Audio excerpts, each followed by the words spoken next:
Alors, mes amis, vous commencez à être habitués au décor.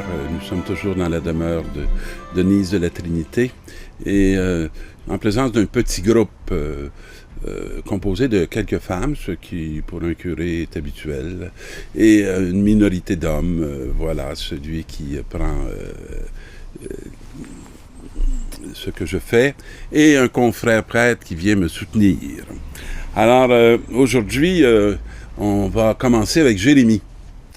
Un personnage que j'aime bien. Alors, Jérémie, il n'avait pas un grand désir d'être prophète. Et il trouvait ça bien difficile. Alors, il entend les calomnies de la foule. Je ne sais pas si vous entendez ça, parfois des calomnies. Je ne sais pas comment vous réagissez aux calomnies de la foule qui se disent sur vous-même. Alors, dénoncez-le. Allons le dénoncer. C'est facile de se sentir menacé et de sentir qu'on est en danger. Celui-là, l'épouvante de tous côtés. Ça m'est arrivé quelquefois comme curé d'avoir à faire face à quelques épouvantes comme ça qui surgissaient tout à coup à propos de certains dires ou des appels à l'évêché ou des interprétations de certaines paroles que j'aurais été supposé d'avoir dit, auxquelles on avait donné un sens qui n'était probablement pas celui du tout que j'avais voulu donner. Alors donc, ça fait partie du réel de la vie. Tous mes amis guettent mes faux pas. Bon, j'espère que c'est pas aussi absolu que ça pour vous. Et disent, peut-être se laissera-t-il séduire. Oui, des tentatives, hein, parfois, là, de nous amener à côté de la route, à côté du chemin, à côté de son chemin, en tout cas. Mais le Seigneur est avec moi tel un guerrier redoutable. C'est là qu'on voit la sagesse de Jésus. Il ne sent pas que c'est lui d'abord qui a à combattre. Il sent que le guerrier redoutable, ce n'est pas lui, c'est le Seigneur.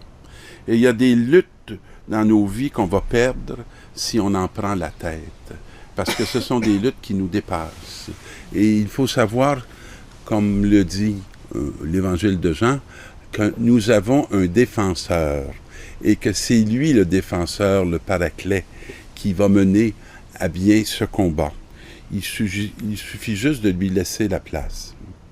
Mais persécuteurs trébucheront, ils ne réussiront pas.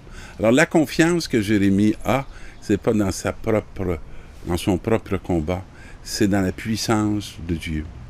Et leur défaite les couvrira de honte. Alors il va vraiment s'appuyer sur cette réalité-là. Et dans la deuxième lecture, qui est une lecture qui est tirée des Romains, l'Épître aux Romains, nous, frères, nous savons que par un seul homme, le péché est entré dans le monde. Donc là, on pourrait tous se mettre à être découragés. Hein? Puis on peut se mettre à parler du passé.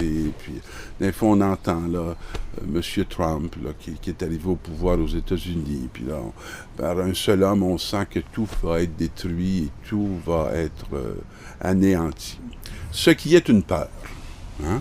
Et ce qui n'est pas en soi la réalité. Et la parole de Romains, ce qu'elle va nous dire de très intéressant, c'est arrêter d'être si impressionné par un seul homme. Soyez donc plus impressionnés par un seul homme qui fait la vie et qui fait sa vie à la manière du souffle de Dieu. Parce que par ce seul homme, tout ce qui peut être détruit peut être reconstruit. Parce que celui qui agit en lui, c'est l'Éternel. Je ne veux pas porter de jugement particulier sur M. Trump, je veux l'utiliser comme une image. Mais c'est comme ça dans nos communautés, c'est comme ça dans nos familles.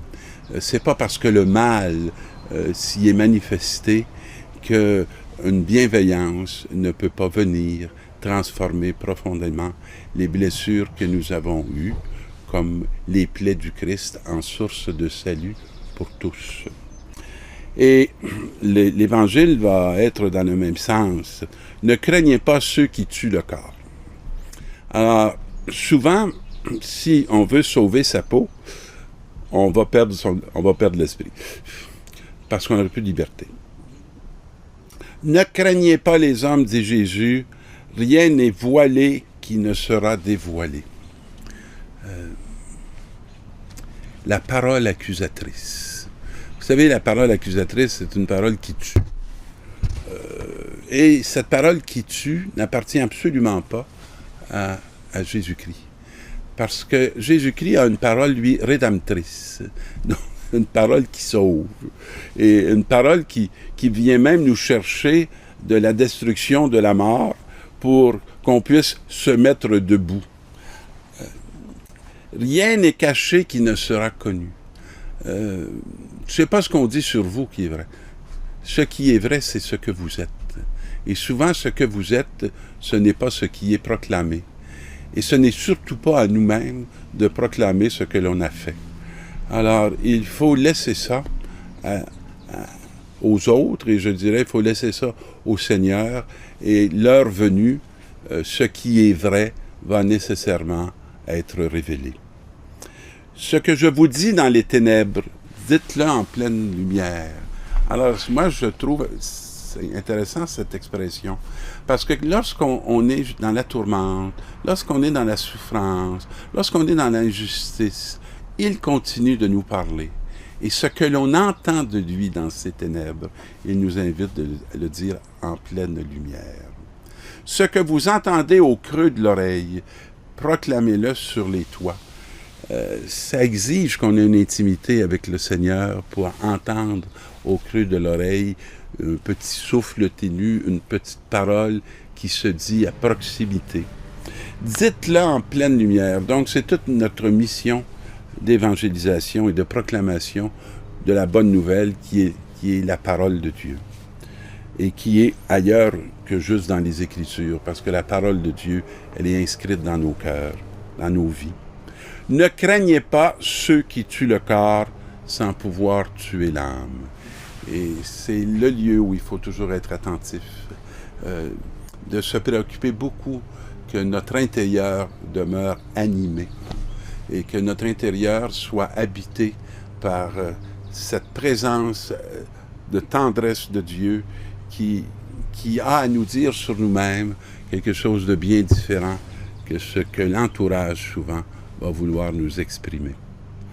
Craignez plutôt celui qui peut faire périr dans la géhenne l'âme aussi bien que le corps. Alors craignez l'adversaire. Puis il faut toujours se rappeler que l'adversaire, ce n'est pas celui qui est devant nous, c'est celui qui nous échappe toujours, parce qu'il peut passer par celui qui est tout proche de nous, mais on ne pourra pas l'attraper parce qu'il n'est pas identifié à la personne, il ne fait que l'utiliser, et dès qu'on va essayer de le saisir, il va nous échapper. Mais craignez l'adversaire, soyez attentifs de mener le bon combat. Des moineaux ne sont-ils pas vendus pour un sou? Alors, ils ne devraient pas valoir grand-chose, veut dire l'Évangile.